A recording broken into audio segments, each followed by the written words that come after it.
Hi everyone, we're in Paula's garden today and she very kindly allowed me to come over and have a look at her garden. So I asked her a few questions, how she grows everything. Does she worry about that, you know, companion planting and all that kind of stuff? And she says, no, she just does whatever, and what doesn't work, she tries something else pretty much. Just about. We just add in everything. There's a lot of things do go together anyway, and you soon find out. It doesn't take too long. They all do really, really well. But the composters are in each of the middle of the planters. Yeah, so we'll show you some of the, I'll show you this plant here first. Longevity. This longevity spinach. She said there's one hidden in there they can't get at. It's completely covered. But we feature it occasionally once we do a cutback. We don't cover them as you have. We just find that the flies and everything find their way. They make it all turn over really well. The soil that comes out of them is amazing. So this is, I don't know, this is about a week's old. No, not even that. I know we ate that, so that's probably about 3 or 4 days old. Oh, we definitely get soldier flies, because in the planter behind you, we had quite a lot of soldier flies. But we find that the worms are just so happy. I mean, the soil does really well with all the worms that are in there. They're well worth it from that perspective. We've got one in every planter, and then out the back we have 4. Sorry, it's my seedling stand at the moment. And so, again, I haven't looked in here. Oh, it's time for some, I'll get some soil out of that. There's about 2 or 3 inches of soil in the old money. I'll pull that out, and then, but it needs, oh, and there's some worm just coming through there. There's a few insects in there, happy little things, and the soil smells beautiful, really rich. It does smell incredible, doesn't it? It smells really rich. Like good enough to eat. Really yummy, actually. Yeah, really good. And then there's one buried in that one we can't quite get to, but we can get to the one here under the wild rocket. Wild rocket lives here all the time. And then again, a nice one. I'll take that snail out of there. Not that it matters, he's past it. Yeah, I find they get killed in there. Yeah, they do. Which is actually quite, they go there for the food and then it kills them. Just let me get my... Do you want a glove? That's alright. There's, again, we emptied all these recently. That's beautiful. There's only a bit in there. To be honest, with the composters and the breakdown that the worms do, just the 2 of us, we need more compost. To be honest, we never have any spare, and our garbage is so limited because of what we. You mean you need more food waste? More food waste, and yet we eat from our garden every day, so we don't. Look, we just lifted up a worm by accident. Oh, little baby! Come under here. Can you see him? Oh, just a little baby. Oh yes, a little tiny one. Oh, we'll pop him back in. And it's interesting, you know, I find you get, the soldier flies have gone, you get little baby worms growing in the remains of what's in there. Yeah, so that's where they've been coming. So it's just the best. I mean, I would recommend them to anyone, as I said in the post to you. Yeah. And since we've had them, must be 5-6 years now, even easily. Yeah. I didn't look it up because I can't find my original paperwork, but it's easily that long, if not further. Yeah. So. And have you tried other systems at all? No.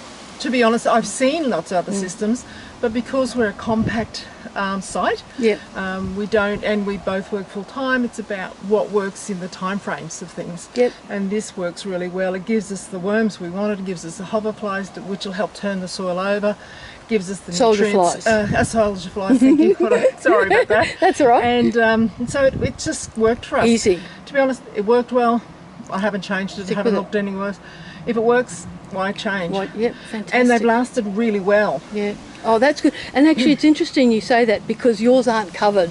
So I noticed one of them is, what's the word? Sun. You know, it's faded. Have a look at this one in here. On most of them, actually, to some degree. Yep. And I don't get that because I cover mine. I will get to this one now because this plant is about to come away in the next day or so. Now, oh, there we are, hidden in there. I don't know. Yeah, so that one doesn't get a lot of sun. It normally would, because this is only in summer that this plant takes over the Malabar. Goes crazy. So, but this now will come off for winter, so it'll get the winter sun on it, and this planter will change its whole entity. Oh, I see. Okay. Yeah, so all this there'll be nothing going up. Is that because Malabar won't last over winter? Yeah, correct. Yeah, needs 100% sun, and I don't have 100% sun.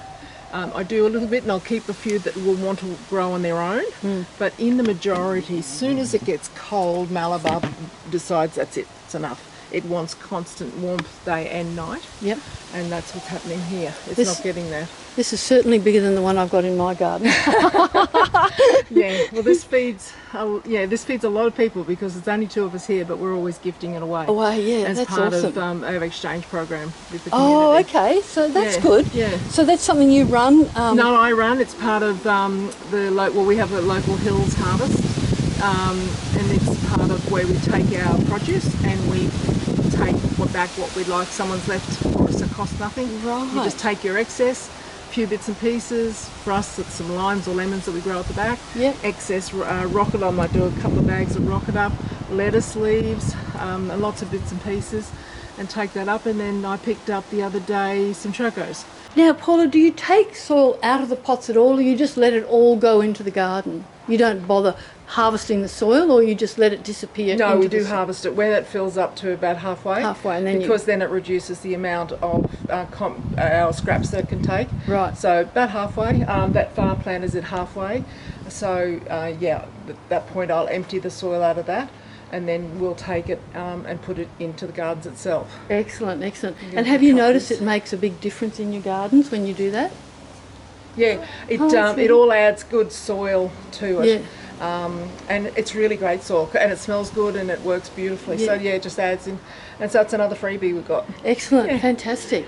So here I am in the back garden, and her hubby is just having a big chop of all the plants, and he was telling me he's got 2 pots here, one there and one just over to the left that you can't see. But he found that this pot isn't working that well because there's too much rocks around it, and he doesn't cover it, which I suggested that he covers it and puts a bit of meat in there to get the soldier flies there rather than rely on the worms. He might get a better result with that one because the worms aren't moving through the soil here. It's just not a very conducive environment for them, it seems. Or it could be that it's just too cold. They don't like that spot. But look at their fabulous garden. There's another one up the end there, he tells me, and there he is hiding. So you can see what they've done in their garden with their pots, and I tell you, I have to love what I see. I've come back to this pot because Rob was telling me it hasn't been doing anything, and we had a look inside and we found a huge worm in here, so I thought I'd see if I can try and show you again. And he thinks he can empty this now. Now that he knows some worms in there. Oh, there he is, look at that. Now he reckons that's his first worm, but I reckon there could be heaps more under here. There's a lot of eggshells in here, so I personally wouldn't put that many eggshells in a pot because the eggshells can cut the worms. And it's a bit like having, diatomaceous earth. So they can cut their exoskeleton and that can make them die. And this is full of a lot of eggshells, but to me, that's beautiful to put on the garden. And you put those eggshells on the garden as well, that keeps the slugs and snails and things like that away. Because for the same reason, it cuts their exoskeleton. So I'll just cover up that little worm there again, keep him happy. Don't want him to get cut on the eggshells. And I actually reckon that's actually pretty good. And he didn't think this was working. I think there's definitely soil down the bottom there. He's going to have to dig it out later. And he's going to put the lid up this way and put some leaves in there this time to give the soldier flies a nice environment to live in, because they like the dark. And this is quite moist in there, so they should like that under normal circumstances. But he's going to have a go at doing that. So thanks for watching.